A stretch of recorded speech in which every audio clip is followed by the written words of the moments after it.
Hello, നീ ഇത് എവിടെയാടി? ഞാൻ വരുന്നില്ലടി, ചെറിയൊരു പ്രോബ്ലം. എന്ത് പറ്റി? എന്നെ കല്യാണത്തിൽ നിന്ന് ഒഴിവാക്കാൻ വേണ്ടി സ്റ്റുഡിയോന്ന് എടുത്തൊരു ഫോട്ടോ വീട്ടിൽ കാണിച്ചിരുന്നില്ലേ? അവനൊരു ക്രിമിനൽ ആടി. ക്രിമിനൽ? ഒരു ഫോട്ടോകാരന് ഇത്രയൊക്കെ പ്രോബ്ലംസ് ഉണ്ടായപ്പോ ഇനി ആ ഡയറി കാരണം എന്തൊക്കെ പ്രശ്നങ്ങൾ ഉണ്ടാവോ ആവോ. അങ്ങനെയാണെങ്കിൽ ഉടനെ തന്നെ നീ ആ ഡയറി തിരിച്ചു വാങ്ങിക്കാൻ നോക്ക്. ഞാനത് എങ്ങനെയെങ്കിലും വാങ്ങിച്ചിട്ട് വരാം. ശരി, ഓക്കെ, ബൈ.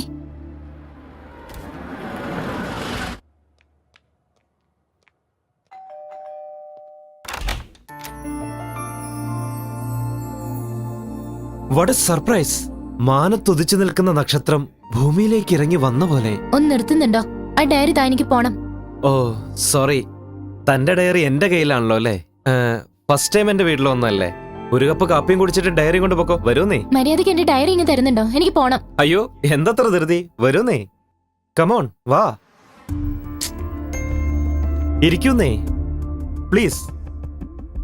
ഒറ്റ മിനിറ്റേ, ഞാൻ ഇപ്പൊ വരാം.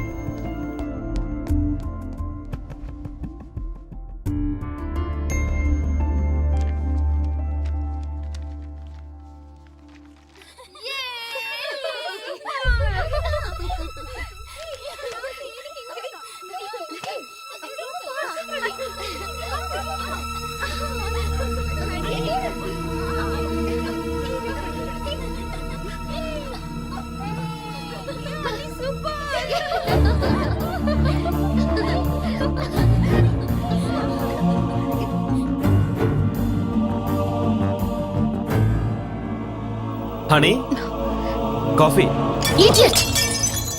നീ എത്ര വൃത്തിയിട്ടവനാണെന്ന് ഈ വീഡിയോ കണ്ടപ്പോ എനിക്ക് മനസ്സിലായി. വാട്ട്? ഞാൻ ബനിയനായിട്ട് കളിക്കുന്നത് വീഡിയോ എടുത്ത് അത് കണ്ട് നീ എൻജോയ് ചെയ്യാണല്ലേ? നീ ഇത്രയ്ക്ക് ഫ്രോഡ് ആണെന്ന് ഞാൻ സ്വപ്നത്തിൽ പോലും കരുതിയില്ല. മിണ്ടി പോരുത്. നിന്നെ കാണുന്ന തന്നെ എനിക്ക് അറപ്പാ. നീയൊക്കെ സമൂഹത്തിന് തന്നെ ആപത്താ. ഹണി പ്ലീസ്, ഞാനെടുത്ത വീഡിയോ കണ്ട് നീ ദേഷ്യപ്പെടുന്നതിൽ അർത്ഥമുണ്ട്. പക്ഷെ അതേ വീഡിയോ ഒരു കുഞ്ഞിന്റെ ജീവൻ രക്ഷിച്ചുകൊണ്ടിരിക്കുക. വാ നോക്ക്.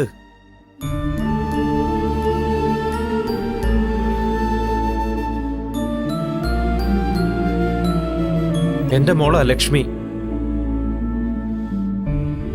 ഈ ടി വി കാണുന്ന തന്റെ മുഖമാ ഇവളുടെ ഒരേ ഒരു ആശ്വാസം. തന്റെ മുഖം കണ്ടുകൊണ്ട് അവള് ശാന്തമായിട്ട് ഉറങ്ങുന്നേ.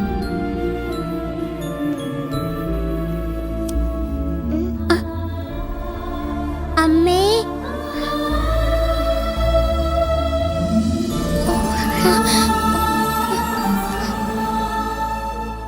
വിധി എന്നോട് ക്രൂരത കാണിച്ചു. പക്ഷേ എന്റെ മോൾക്ക് ഭാഗ്യമുള്ളത് കൊണ്ടാ തന്നെ ഞാൻ കണ്ടത്.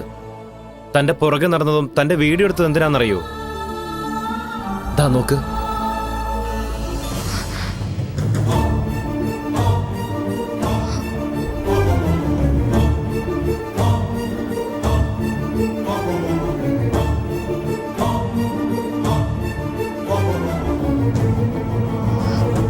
എന്റെ ഭാര്യ പഞ്ചാക്ഷരി.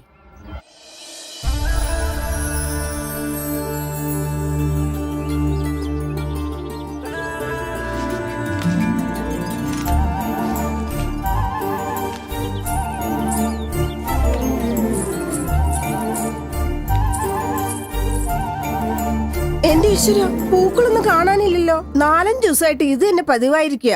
എന്നാൽ ഈ പൂക്കളൊക്കെ ആരാ പറിച്ചുകൊണ്ടോടെന്ന് മനസ്സിലാകത്തത്? അതെ, നിങ്ങളുടെ പുതിയ താമസക്കാരായതുകൊണ്ട് അറിയാത്തത് ഈ പൂക്കളൊക്കെ പറിച്ചോണ്ട് പോകുന്ന പഞ്ചാക്ഷരിയാ. ഇവിടെ മാത്രമല്ല, ഇവിടെയുള്ള എല്ലാ പൂക്കളും പഞ്ചാക്ഷരിയുടെ സ്വന്താ. അല്ല, ഇത്രയും പൂക്കളുണ്ട്, ആ പഞ്ചാക്ഷരി എന്ത് ചെയ്യാനാ?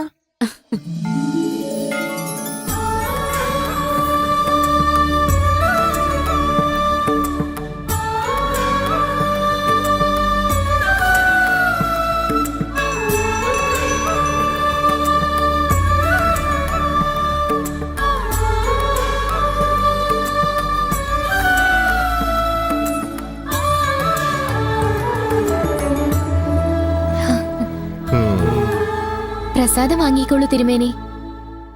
എന്തോ ഒരു പിണക്കം പോലെ. എന്നോടെന്താ ദേഷ്യ? ദേഷ്യം വരാതെ പിന്നെ എന്താ ചെയ്യാ?